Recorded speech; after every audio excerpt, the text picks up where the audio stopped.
तो सारे बच्चे बताएं। सबसे पहले मैंने बताया था AS29 तीन चीजों को डिस्कशन करता है, प्रोविजन, कंटिजेंट लायबिलिटी और कंटिजेंट असेट्स का। मैंने बोला था this AS is mandatory applicable to all the enterprises. उसमें से पूरा का पूरा एप्लीकेबल होगा किसके ऊपर? लेवल 1 और नॉन SMC के ऊपर। पार्शियल एग्जम्पशन है, पार्शियल एग्जम्पशंस दिए गए हैं किसको बेटा? मैंने आपको बताया था, जल्दी से बताएं। SMC और SME और बताएं स्मॉल एंड मीडियम एंटरप्राइजेस को, और लेवल 2 और लेवल 3 एंटरप्राइजेस को क्या दिए गए हैं? फटाफट बोलो। पार्शियल एग्जम्पशंस हैं। पार्शियल एग्जम्पशंस क्या है हम डिटेल में आगे जाके डिस्कस करेंगे, और लेवल भी समझेंगे कि लेवल क्या होते हैं। क्लियर है? बोलो। फिर मैंने आपसे बोला था कि ये इसमें थोड़ा सा अमेंडमेंट है। AS4 के कंटेंजेंसी वाला पार्ट यहाँ इनबिल्ट हुआ है, और इंपेयरमेंट वाला जो इस AS के अंदर लिखा था वो AS28 में चला गया है, इसलिए वो वाला पार्ट पढ़ने की जरूरत नहीं है। मैंने आपको एक लायबिलिटी की डेफिनेशन बताई थी जो कि हमको समझ में नहीं आई थी। मैंने आपसे बोला था इस लायबिलिटी की डेफिनेशन को कल हम डिस्कस करेंगे बाद, लेकिन उससे पहले मैंने आपको बताया था किसी भी लायबिलिटी को बुक्स में अगर रिकॉग्नाइज करना है, किसी भी लायबिलिटी को अगर बुक्स में लिखना है, तो बुक्स में लिखने के लिए आपको दो चीजें देखना पड़ती हैं। बताओ कौन कौन सी दो चीजें कल मैंने आपको समझाई थी? Very good. सबसे पहले तो देखोगे उसका चांसेस ऑफ अकरेंस क्या है। दूसरी चीज क्या देखोगे? सारे बच्चे ध्यान से समझें, मेजरमेंट देखेंगे। अब ध्यान से समझना, चूंकि आप सब कल कुछ पढ़ चुके थे। अगर चांसेस ऑफ अकरेंस 50% से ज्यादा हुआ तो ही लायबिलिटी बुक्स में रिकॉग्नाइज होगी, नहीं तो लायबिलिटी बुक्स में रिकॉग्नाइज नहीं होगी। पहली बात, लायबिलिटी बुक्स में आने के लिए वो एक प्रोबेबल ऑब्लिगेशन होना चाहिए, और प्रोबेबल ऑब्लिगेशन बनने के बाद उस लायबिलिटी का मेजरमेंट रिलायबल तरीके से होना चाहिए। अगर ये दो कंडीशन पूरी होती हैं तो ही लायबिलिटी को बुक्स में रिकॉर्ड किया जाएगा, नहीं तो लायबिलिटी बुक्स में रिकॉर्ड नहीं होगी। लायबिलिटी कैसी आएगी? फटाफट बोलो। एज अ कंटेंजेंट लायबिलिटी के रूप में दिखाई देगी। क्लियर? कोई डाउट? तो बच्चों ये दोनों ही चीजें आपको एक बात समझ में आई, ये वाली चीज में, इन दोनों चीजों में, किस किस में, कौन कौन सी चीज में बेटा? चांसेस ऑफ अकरेंस और दूसरा क्या? मेजरमेंट। इन दोनों में ही एस्टिमेशंस हो सकते हैं। एस्टिमेशन दोनों में ही। Chances of occurrence is also estimation. मैं मान रहा हूं कि लायबिलिटी के चांसेस 50% से ज्यादा हो गए, 60% से ज्यादा हो गए, इट इज एस्टिमेशन। बात बोलो। मेजरमेंट में एस्टिमेशन हो सकता है बेटा जब भी इन दोनों में एस्टिमेशन हो, कहीं भी अकरेंस में या मेजरमेंट में, कहीं भी एस्टिमेशन वर्ड है। मेजरमेंट में नहीं हो सकता है अकरेंस में जाके मेजर एस्टिमेशन जुड़ा हो, या चांसेस ऑफ अकरेंस में नहीं है, लायबिलिटी आ चुकी है, जैसे टैक्स देना है तय, लेकिन अमाउंट पता नहीं है कितना देना है। मतलब कहीं भी इन दोनों में कहीं भी कोई एस्टिमेशन है, और इस एस्टिमेशन का आप रिलायबल तरीके से एस्टिमेशन लगा पा रहे हो, तो फिर उस लायबिलिटी को आप प्रोविजन के नाम से रिकॉग्नाइज करोगे। किस नाम से? फटाफट बोलो। प्रोविजन। ध्यान से समझो, मैंने बोला चांसेस ऑफ अकरेंस या मेजरमेंट, इन दोनों में कहीं भी एस्टिमेशन वर्ड जुड़ जाए, कहीं भी एस्टिमेशन वर्ड जुड़ जाए, जैसे चांसेस ऑफ अकरेंस 100% है, लायबिलिटी आएगी, 100% लायबिलिटी आएगी, आ चुकी है, आपके सिर पे खड़ी है। से आपने प्रॉफिट कमा लिया अकाउंट बिजनेस में, आपने प्रॉफिट कमा लिया, तो सारे बच्चे बताओ अगर प्रॉफिट कमा लिया है तो टैक्स देना है इतना है? बोलो। मतलब चांसेस ऑफ अकरेंस इज 100% कि आपको पैसा देना है। दूसरी सर, क्या वो अमाउंट पता है आज आपको कितना देना पड़ेगा? नहीं, वो तो असेसिंग ऑफिसर बताएगा। क्लियर है कि नहीं? बोलो। तो अमाउंट आप एस्टिमेट कर रहे हो, कहीं पर अमाउंट फिक्स है कि इतना देना है। से मेरे ऊपर कोर्ट केस चल रहा है 5 लाख रुपए का, कि मेरे को अगर हार गया तो 5 लाख देना है, और 5 लाख ही देना पड़ेंगे, अमाउंट फिक्स है। लेकिन बताओ क्या मैं हार गया केस? नहीं, अभी तो केस चल रहा है, तो फिर उसके लिए मैं एस्टिमेशन कौन सा वाला लूंगा, फटाफट बोलो। उसके लिए एस्टिमेशन अमाउंट नहीं है, उसके लिए एस्टिमेशन चीज क्या हो जाएगी, चांसेस ऑफ अकरेंस।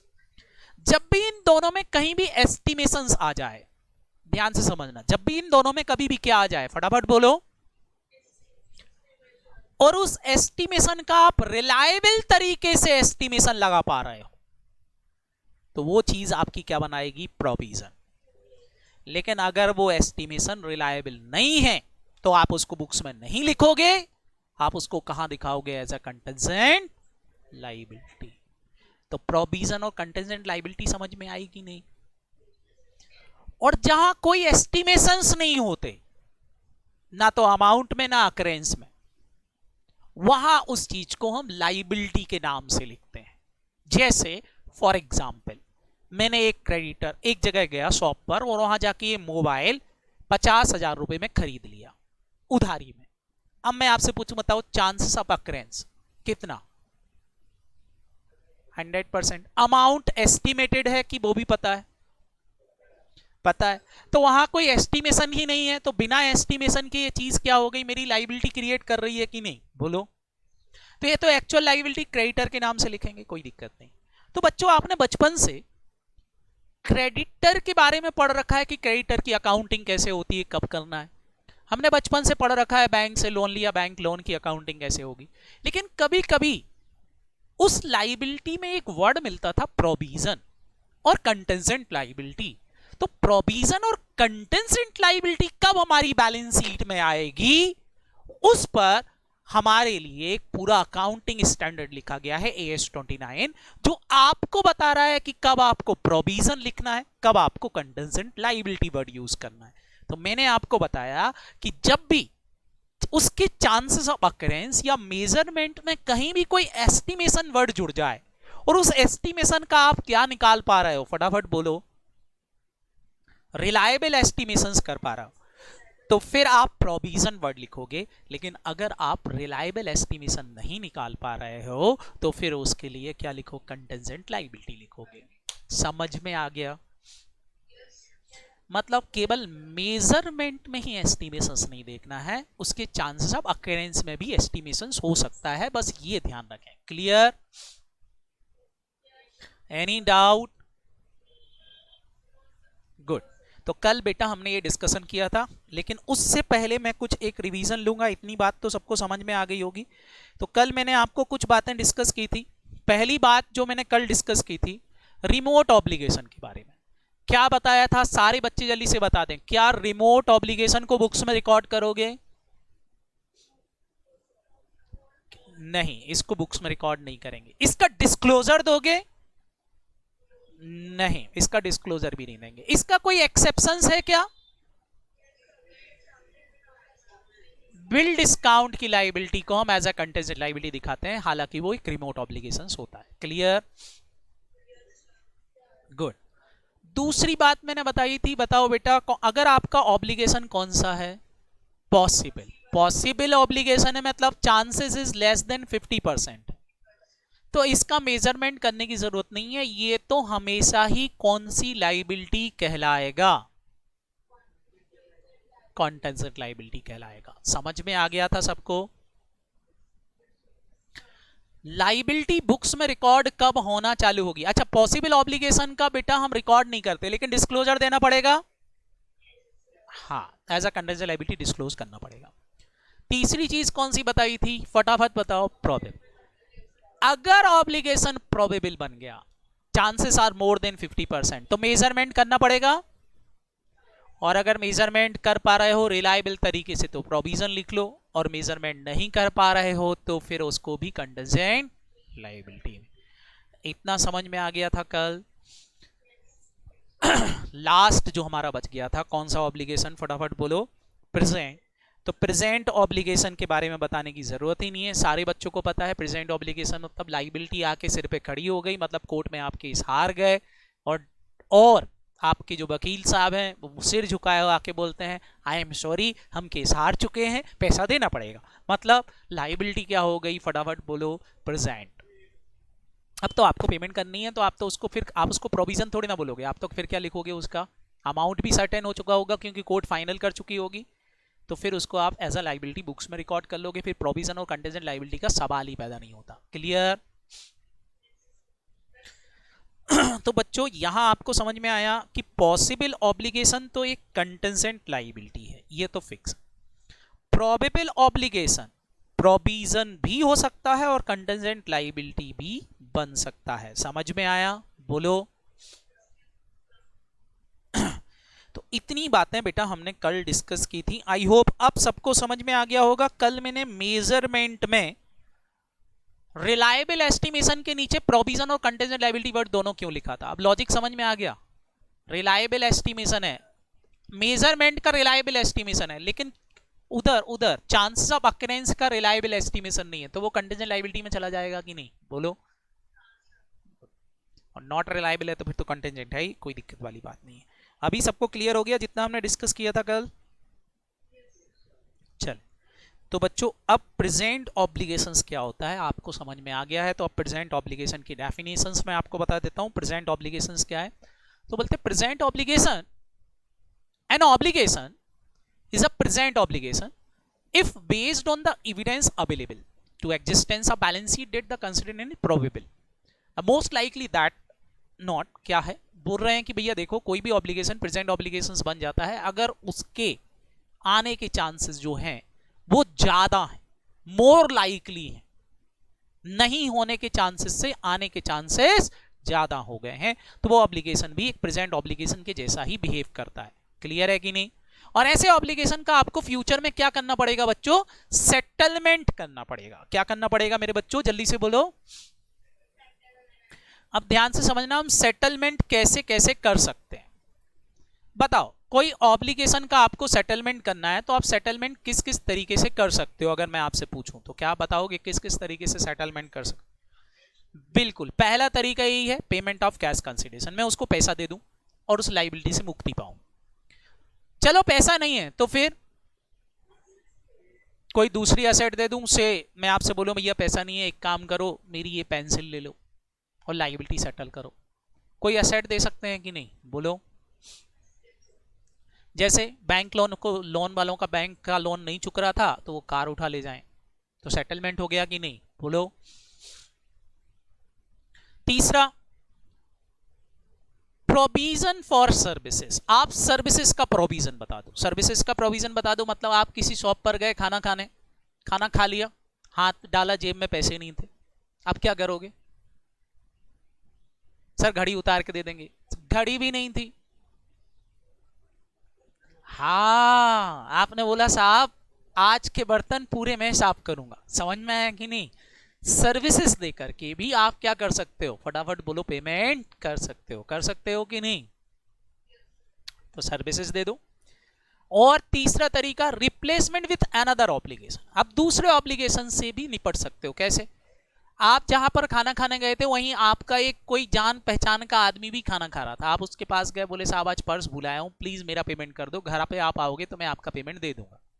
तो आपके बिहाफ पर उसने पेमेंट कर दिया, लेकिन क्या आपकी लायबिलिटी खत्म हो गई? नहीं। अब आपको किसको पेमेंट करना पड़ेगा? बोलो। किसी दूसरे को पेमेंट करना पड़ेगा। बैंक ओवरड्राफ्ट इसी का एग्जाम्पल है। क्रेडिटर को पेमेंट करना था, आपके अकाउंट में बैलेंस नहीं था, लेकिन आपने चेक इशू कर दिया। तो बताओ, क्रेडिटर का तो पेमेंट बैंक ने दे दिया, लेकिन आपको बाद में किसको पेमेंट करना पड़ेगा? बोलो। बैंक को। तो बैंक ओडी बेटा अनदर ऑब्लिगेशन ही क्रिएट करता है। समझ में आया कि नहीं? बोलो। नहीं, आप आपस में सेटअप आ रहा ना, पहले ये समझ में आया कि नहीं? बोलो। दूसरा है बेटा conversion into equity. Conversion into equity, आप इक्विटी में कन्वर्ट कर सकते हो। इक्विटी में कन्वर्ट कर सकते हो मतलब उससे बोल सकते हो एक काम करो मेरी कंपनी के शेयर्स ले लो। क्लियर है कि नहीं? बोलो। उसको शेयर होल्डर बना लो। लास्ट सबसे अच्छा तरीका, वेवर और फॉरफीचर। आप उसके सामने हाथ पैर जोड़ लो, साहब कुछ भी नहीं है, मैं कुछ नहीं कर पाऊंगा, मैं भिखारी हो गया हूं, मेरे पास 2 रुपए भी नहीं है, खाने को नहीं है, मैं तो रोज रीगल पे मांग रहा हूं। मतलब आप बैठ जाओ और सामने वाले को दया आ जाए, बोले चल छोड़ा भाग यहां से। तो वेवर और फॉरफीचर ऐसे भी चुकाया जा सकता है। और एक जो आप बोल रहे थे बेटा एक्सचेंज, मतलब किसी से लेके किसी को देना, मतलब डेटर और क्रेडिटर को आपस में निपटा दो, तो बेटा वो सेकंड वाले में अदर असेट जो आपने दी है वो डेटर भी आपके एसेट ही थे। क्लियर? इस तरीके से बेटा सेटलमेंट हो सकता है और इनको बोलते हैं सबको इकोनॉमिक रिसोर्सेस। इसका इन सब का एक नाम अगर मैं बोलूं तो इन सबको क्या बोलते हैं? Economic resources. इस इकोनॉमिक रिसोर्सेस की हेल्प से हम इनका सेटलमेंट कर सकते हैं लाइबिलिटी का। क्लियर? तो अब बच्चों जरा लाइबिलिटी की डेफिनेशन अब पढ़ो। अब आपको वो लाइबिलिटी की डेफिनेशन समझ में आएगी जो कल मैंने पढ़ी थी बिला बिला बिला। आज देखो वो लाइबिलिटी की डेफिनेशन समझ में आएगी क्योंकि अब आप सारी मीनिंग क्लियर कर चुके हो। देखो जरा क्या बोल रहा है लाइबिलिटी के बारे में। A liability is a present obligation. अब आपको प्रेजेंट ऑब्लिगेशन का मतलब पता है कि नहीं? बोलो। Of existence of the enterprises arising from past event. जो एंटरप्राइजेस या बिजनेस के ऊपर आई है किसी पास्ट इवेंट के कारण। पास्ट इवेंट क्या है? आपने होटल में जाके खाना खा लिया तो पेमेंट करने की लाइबिलिटी आई। मोबाइल खरीद लिया, पेमेंट करने की लाइबिलिटी आई। कोर्ट में केस हो गया, पेमेंट करने की लाइबिलिटी आई। क्लियर है कि नहीं? बोलो। कुछ भी हो सकता है। तो किसी भी पास्ट इवेंट के कारण जनरेट हुई है। अब आगे क्या बोल रहे हैं? द सेटलमेंट ऑफ विच, जिसका सेटलमेंट करना पड़ेगा, ऑफ विच इन एक्सपेक्टेड है जब हम सेटलमेंट करेंगे, to result in an outflow of economic resources. जब भी आप पेमेंट करोगे तो किसी आउटफ्लो ऑफ इकोनॉमिक रिसोर्सेज, मतलब आपके रिसोर्सेज का आउटफ्लो होगा। आउटफ्लो होगा मतलब उनमें से कुछ भी हो सकता है जो मैंने आपको अभी आपको इकोनॉमिक रिसोर्सेज बताए थे। समझ में आया कि नहीं? बोलो। That is obligation liability. ये बेटा लाइबिलिटी की डेफिनेशन है। मतलब एक ऐसा प्रेजेंट ऑब्लिगेशन जो फ्यूचर में सेटल्ड होगा किसी इकोनॉमिक रिसोर्सेज के थ्रू। हम ऐसा बोल सकते हैं, एक ऐसा प्रेजेंट ऑब्लिगेशन जो अराइज हुआ किसी पास्ट इवेंट से, लेकिन फ्यूचर में जिसका सेटलमेंट हम किसी इकोनॉमिक रिसोर्सेज की हेल्प से करेंगे और इकोनॉमिक रिसोर्सेज का आउटफ्लो रिप्रेजेंट करेगा वो। क्लियर है कि नहीं? बोलो। उसको हम क्या बोलेंगे? लाइबिलिटी। मतलब लाइबिलिटी आपके outflow of economic resources, future के आउटफ्लो ऑफ इकोनॉमिक रिसोर्सेज का प्रेजेंटेशन है। तो जब भी कोई पूछता है लाइबिलिटी क्या है तो आपको बोलेंगे लाइबिलिटी आपके इकोनॉमिक रिसोर्सेज का आउटफ्लो रिप्रेजेंट करती, आज का कि फ्यूचर का। तो आप बोलोगे कब का? फ्यूचर का। जबकि असेट फ्यूचर के इकोनॉमिक रिसोर्सेज के इनफ्लो को रिप्रेजेंट करती कि फ्यूचर में कुछ लेके आएगी, जबकि लाइबिलिटी फ्यूचर में कुछ लेके जाएगी। समझ में आया? बोलो। तो लाइबिलिटी फ्यूचर में कुछ क्या करेगी? फटाफट बोलो। लेके जाएगी। जबकि असेट फ्यूचर में कुछ लेके आया नहीं। बस इतना समझ लो। क्लियर हुआ? Any doubt? गुड। बिल्कुल बिल्कुल आएगा ना। एक्सेप्टेंस ऑफ बिल्स पेबल मतलब मैंने जो कैश वर्ड लिखा था उस कैश वर्ड में आप चेक लिख लो, बीआर लिख लो, बीपी लिख लो, कुछ भी लिख लो। समझ में आया कि नहीं? इसका आपका कैश मतलब cash and cash equivalent, all negotiable instruments. Clear? इतना सबको समझ में आया? तो ये थी बेटा हमारी लाइबिलिटी की डेफिनेशन। अब कल मैंने जो बताया था आपको बेटा, लाइबिलिटी को रिकॉग्नाइज करने के लिए आपको अकरेंस की जरूरत पड़ेगी। तो क्या ये चारों बातें समझ में आ गई थी? इनको हम एक नॉर्मल एग्जाम्पल से समझ सकते हैं। कल हमने कुछ टेक्निकल एग्जाम्पल पढ़े थे, आज एक नॉर्मल एग्जाम्पल पढ़ते हैं। जैसे से मैं आपसे बोलूं, आप किसी के बारे में सोचते हो कि वो आपकी हो जाए तो क्या करोगे? बताओ। अच्छा, वो अगर हो गई तो पहले तो बताओ खर्चा होगा कि नहीं होगा? होगा। हाँ, डूब भी सकते हैं, जो भी है, बट अभी पहले बताओ, आप ऐसा सोच रहे हो कि कोई आपकी हो जाए तो क्या आप डिंडोरा पीटना चालू कर दोगे? किसी को बचा बताओगे कि मैं ऐसा सोचता हूं? नहीं, मन में ही रख के रखोगे क्योंकि अभी आप सोच रहे हो। तो बताओ अभी आपका ऑब्लिगेशन कैसा है? रिमोट। तो क्या इसका डिस्क्लोजर देने की जरूरत है? नहीं। लेकिन कहीं से दूर दराज से उसकी फ्रेंड के थ्रू दूर से वाया होते हुए आपके पास एक खबर पहुंचती कि वो भी आपके बारे में ऐसा ही सोचती है। तो अब बताओ बेटा चांसेस बढ़े थोड़े से कि नहीं?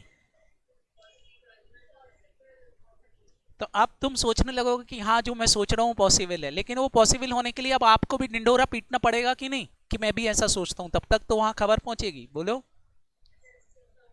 तो बताओ अब आप क्या देना चालू कर दोगे? डिस्क्लोजर, लोगों को बताना चालू कर दोगे कि नहीं? लेकिन अभी लाइबिलिटी आई क्या? नहीं। लेकिन एक दिन फिर आपने सोचा, हिम्मत दिखाई कि आज तो मैं जाके प्रपोज कर ही दूंगा, और आप निकल गए। क्या करना है फटाफट बोलो? प्रपोज। और आपने प्रपोज किया और उसने एक्सेप्ट कर लिया, लाइबिलिटी आ गई। लेकिन अभी प्रोबेबल है। प्रोबेबल क्यों? अभी कौन सी तुम्हारी वो घर वाली बन गई? समझ में आया कि नहीं? अभी तो तुम चाहो तो भगा भी सकते हो, भगो नहीं देना कुछ भी। क्लियर है कि नहीं? That is a probable. फिर घर वालों ने भी पसंद कर लिया और शादी हो गई। अब बताओ बेटा ये कौन सा ऑब्लिगेशन बन गया? अब तो खर्चा तुम्ही को उठाना है। क्लियर है कि नहीं? तो टोटल ऑब्लिगेशन कितने हो गए? 4। और कब आपकी लाइबिलिटी एक्चुअल लाइबिलिटी बनेगी, समझ में आ गया कि नहीं? और यहां पर आप क्या बनाते हो? प्रोविजन। क्यों? क्योंकि गर्लफ्रेंड ने एक्सेप्टेंस दे दी, तो अब बेटा थोड़ा थोड़ा सा खर्चा करना पड़ेगा, उसकी व्यवस्था करना पड़ेगी। क्लियर है कि नहीं? यहां तक पहुंचने से पहले क्या याद रहेगा? गुड। तो आई होप सबको अब ये सारे वर्ड क्लियर हो गए हैं। तो अब हम एएस की तरफ जा सकते हैं, मूव कर सकते हैं, अब एएस को समझ सकते हैं। तो आई होप क्लियर हो गया कि नहीं? बोलो। तो यहां पर ऑब्लिगेशन के बारे में देखें जरा। एक इन्होंने टेबल दी है एएस 29 ने, इसको पीपीआर एनालिसिस बोलते हैं। पीपीआर एनालिसिस मतलब प्रोबेबल, पॉसिबल और रिमोट। क्लियर है कि नहीं? रिमोट मतलब ऑलमोस्ट जीरो। बताएं हम इसको या तो कंटीजेंट लायबिलिटी दिखा सकते हैं, लेकिन वो भी केवल डिस्काउंट की, और फॉरवर्ड करते हैं। पॉसिबल मतलब मैंने आपको बताया chances are less than 50%, contingent liability के रूप में दिखाएंगे। 50% से ज़्यादा चांसेस हैं तो ही प्रोविजंस बनेगा, बशर्ते आप उसका रिलायबल एस्टिमेशंस कर पा रहे हो। क्लियर? मेजरमेंट कैसा होना चाहिए? तो मैंने बोला था बेस्ट एस्टिमेशंस होना चाहिए, अच्छे से अच्छे एस्टिमेशंस होना चाहिए। एस्टिमेशंस अच्छे कम माने जाते हैं, तो लिख लें एस्टिमेशंस लगाने के तरीके 3 हैं। पहला, मैनेजमेंट का जजमेंट हो सकता है। जजमेंट हो सकता है मतलब बेटा उसको पास्ट एक्सपीरियंस है मैनेजमेंट को, ऐसे कई लाइबिलिटीज वो देख चुका है कि भैया ऐसा ऐसा हो सकता है, तो इसके थ्रू हो सकता है। ऐसे ही सॉरी ये जजमेंट हो गया। और तीसरा है बेटा कोई इंडिपेंडेंट एक्सपर्ट। किसी इंडिपेंडेंट एक्सपर्ट मतलब किसी विशेषज्ञ से राय ले सकते हो, एक्सपर्ट से राय ले सकते हो। जैसे इनकम टैक्स का प्रोविजन बनाना है, तो बताओ इनकम टैक्स का प्रोविजन चार्टर्ड अकाउंटेंट बहुत अच्छे से बना सकता है कि नहीं? बोलो। तो सीए साहब ने जो प्रोविजन बनाया है that is a best estimation, कोई दिक्कत नहीं है। मैनेजमेंट भी कर सकता है अगर उसके पास ऐसे ही ट्रांजेक्शन सिमिलरली प्राइवेटली पहले कभी हुए हैं तो। क्लियर है कि नहीं? तो कुल मिला के उसके पास क्या अवेलेबल हो बेटा? डेटा अवेलेबल होना चाहिए, कि सप्लीमेंट अवेलेबल होना चाहिए कि उसने इस ऐसे ही ट्रांजेक्शन पहले भी किए हैं, तो मैनेजमेंट का जजमेंट भी चलेगा। नहीं तो बेटा एक्सपर्ट से राय ले लो।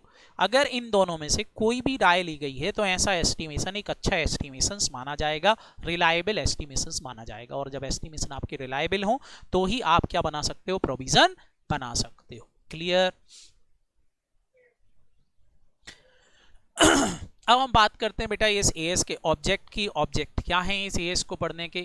तो पहला है बेटा to ensure the appropriate recognition criteria and measurement basis. आपको एक एप्रोप्रिएट क्राइटेरिया बताना कि किस तरीके से मेजरमेंट किया जा सकता है, एस्टिमेशन किस तरह से लिए जा सकते हैं, उसमें इंश्योर करना। किससे रिलेटेड? प्रोविजन के बारे में डिस्कशन, कंटीजेंट लायबिलिटी के बारे में, और आपको तीसरा चौथा एक और पता है कौन सा? फटाफट बोलो। Contingent assets.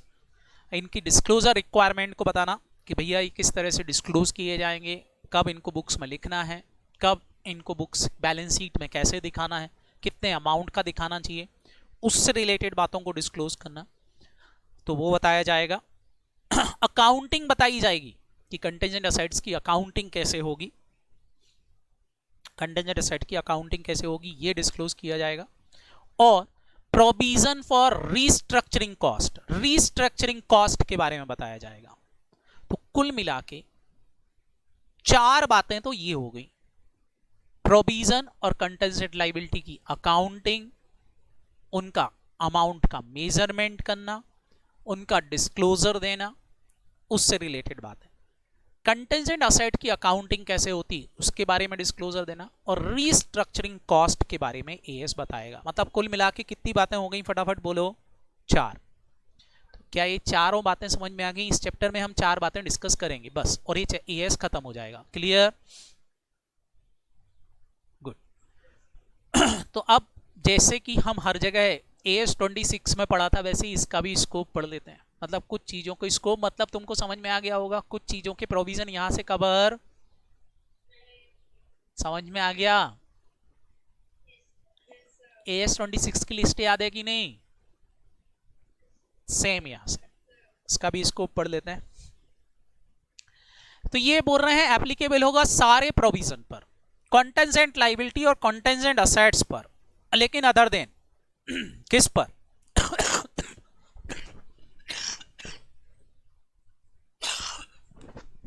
कहां पर नहीं होगा? पहला लिख लें, फाइनेंशियल इंस्ट्रूमेंट की फेयर वैल्यू। लिख लें फाइनेंशियल इंस्ट्रूमेंट की फेयर वैल्यू, मतलब डेटर क्रेडिटर के जो आप प्रोविजंस बनाते थे उस पर एप्लीकेबल नहीं होगा, उसकी फेयर वैल्यू इस एएस की हेल्प से नहीं निकाली जाएगी। क्लियर?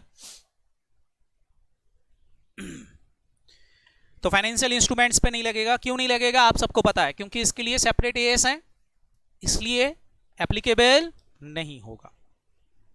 दूसरा, इंश्योरेंस कॉन्ट्रैक्ट। इंश्योरेंस कॉन्ट्रैक्ट के अंदर भी प्रोविजन बनाते हैं बेटा। अब आपके कोर्स से हालांकि इंश्योरेंस कंपनियां हट चुकी हैं, बट वहां एक प्रोविजन बनता था, अनएक्सपायर्ड रिस्क रिजर्व का provision, provision for unexpired risk reserve बनता था पहले, और वो अकॉर्डिंग टू आईआरडीए ही बनता था। आईआरडीए खुद बताता था भाई ये 50% ले लो, 100% ले लो और प्रोविजन बनाओ। तो उनने अपने रूल बना रखे।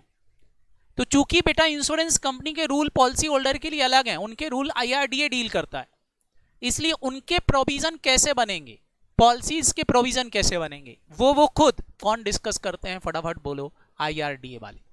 तो इंश्योरेंस कॉन्ट्रैक्ट वाले प्रोविजन पर भी एप्लीकेबल नहीं होगा। Clear sir? और किस पर एप्लीकेबल नहीं होगा?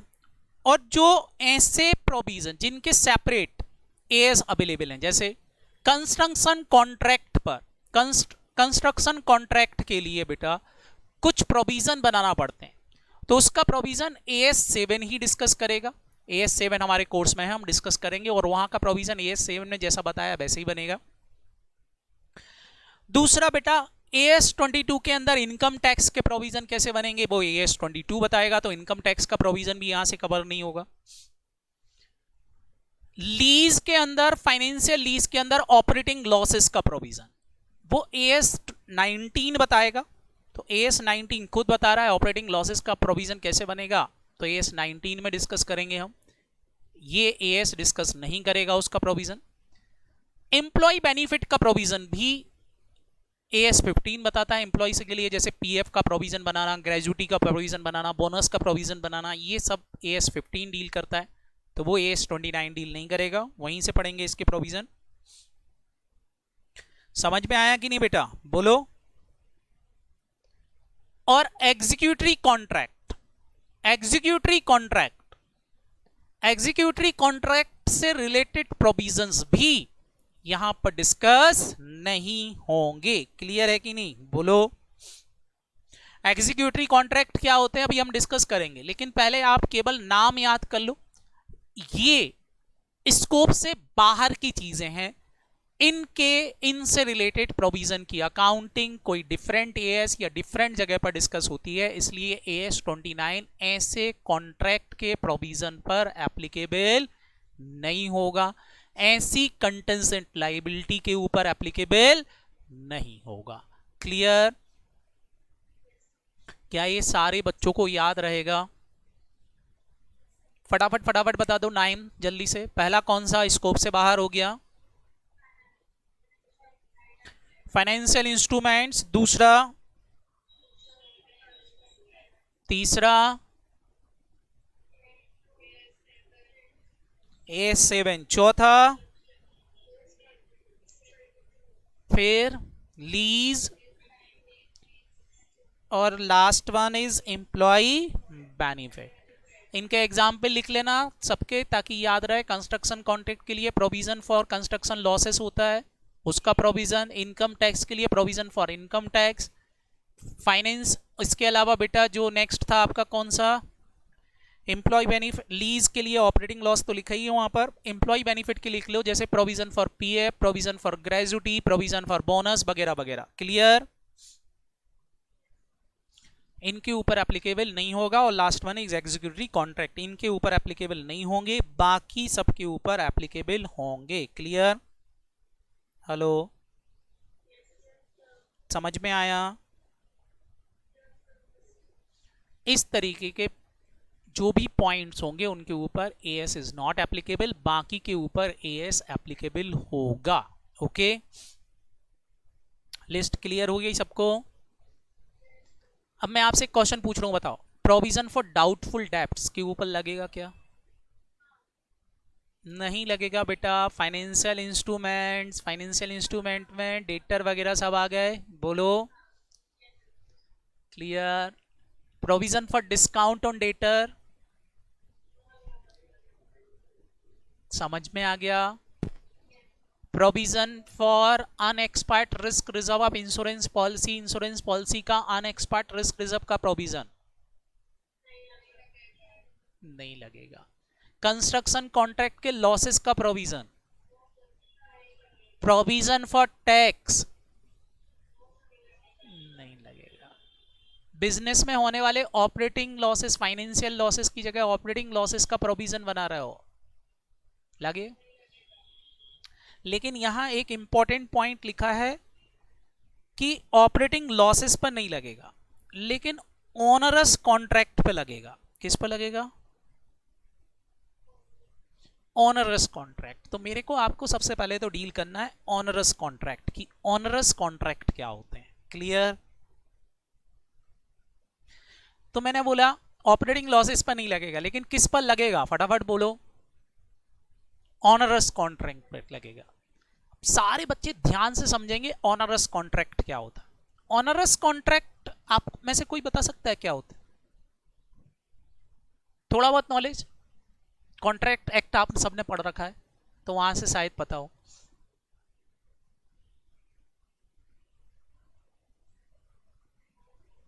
बेटा ऑनरस कॉन्ट्रैक्ट का मतलब होता है एक ऐसा कॉन्ट्रैक्ट जिसको अगर एग्जीक्यूट करोगे तो लॉस ही होगा। क्या होगा? फटाफट बोलो। लॉस ही। और आपको वो एग्जीक्यूट करना ही पड़ेगा। अगर आपने बीच में छोड़ा तो नुकसान है, आपको नुकसान उठाना ही पड़ेगा और लॉस ही है। मतलब ऐसा कॉन्ट्रैक्ट जो फ्यूचर में आपको लॉस ही देगा। तो ऐसा कॉन्ट्रैक्ट जब भी होता है तो वो कॉन्ट्रैक्ट क्या कहलाते हैं बेटा? ऑनरस कॉन्ट्रैक्ट कहलाते हैं। अब मैं समझा रहा हूं एग्जाम्पल से, ध्यान से समझना। बेटा पहले नाहटा एकेडमी के अंदर जब बच्चों की संख्या बहुत ज्यादा थी, ईयर 2015 की बात कर रहा हूं मैं, ईयर 2015 के अंदर हमने एक सामने प्रेमाइसेस से उसको भी रेंट पे ले लिया था। याद है आपको? किसी को यदि पहले पुराना बच्चा हो तो सामने की जो मल्टी है सियागंज वाली, वो भी बेटा हमने रेंट पर ले रखी थी। अब जब हमने रेंट पर ली तो उससे कांटेक्ट किया तो वो बोलता है भैया कम से कम 5 साल की ले लो। बोला ठीक है, तो हमने 5 साल के लिए ले ली।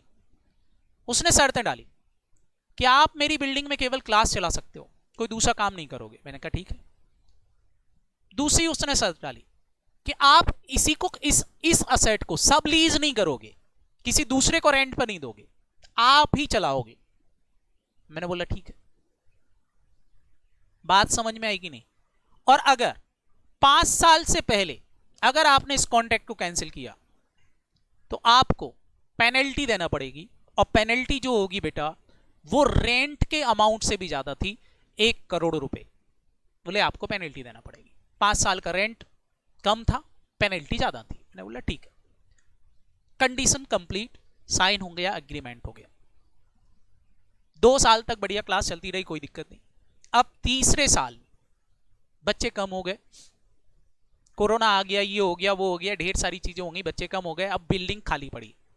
अब बताओ, या तो मैं उस कॉन्ट्रैक्ट को कैंसिल कर दूं, लीज कैंसिल कर दूंगा। लीज कैंसिल करूंगा तो 1 करोड़ पे करना है, और 3 साल का किराया मान लो 90 लाख है, तो 3 साल का किराया मेरे को 90 लाख पे करना है। पहली बात तो बताओ मैं क्या करूंगा?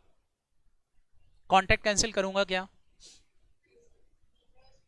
कॉन्ट्रैक्ट कंटिन्यू रखूंगा। अब कॉन्ट्रैक्ट कंटिन्यू रखूंगा, मेरे को हर महीने रेंट देना है, और टोटल मिला के कितना रेंट देना पड़ेगा? 90 लाख 3 साल में, ठीक है। दूसरी चीज, क्या मैं इस लीज को कैंसिल नहीं कर सकता तो किसी को सब लीज करके कमा लूं क्या? कोई दूसरा बिजनेस चालू कर लूं उस जगह पे क्या? तो अब बताओ मैं फंस गया। क्या मेरे को इस कॉन्ट्रैक्ट को पूरा करना ही पड़ेगा? और मेरे को पता है 90 लाख डूब रहे हैं, तो बताओ ये कॉन्ट्रैक्ट कौन सा कॉन्ट्रैक्ट बन गया मेरे लिए? गले की हड्डी, इसको बोलते हैं गले की हड्डी बनना। तो ये कॉन्ट्रैक्ट कौन सा कॉन्ट्रैक्ट हो गया? फटाफट बोलो। ऑनरस कॉन्ट्रैक्ट हो गया, और ऑनरस कॉन्ट्रैक्ट पर एएस लगेगा। समझ में आई बात? क्लियर? तो ऐसे कॉन्ट्रैक्ट जिनकी कॉस्ट उनसे मिलने वाले बेनिफिट से ज्यादा होती है, और वो आपको लगेगी ही, लॉस होगा ही, तो वो कॉन्ट्रैक्ट कौन से कॉन्ट्रैक्ट कहलाते हैं? फटाफट बोलो। ऑनरस कॉन्ट्रैक्ट कहलाते हैं। समझ में आया बच्चों? पक्का? जी बेटा। हम्म।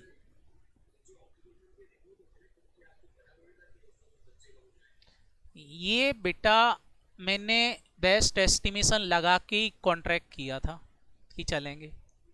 समझ में आया कि नहीं? पास्ट एक्सपीरियंस को देख के ही कॉन्ट्रैक्ट किया था।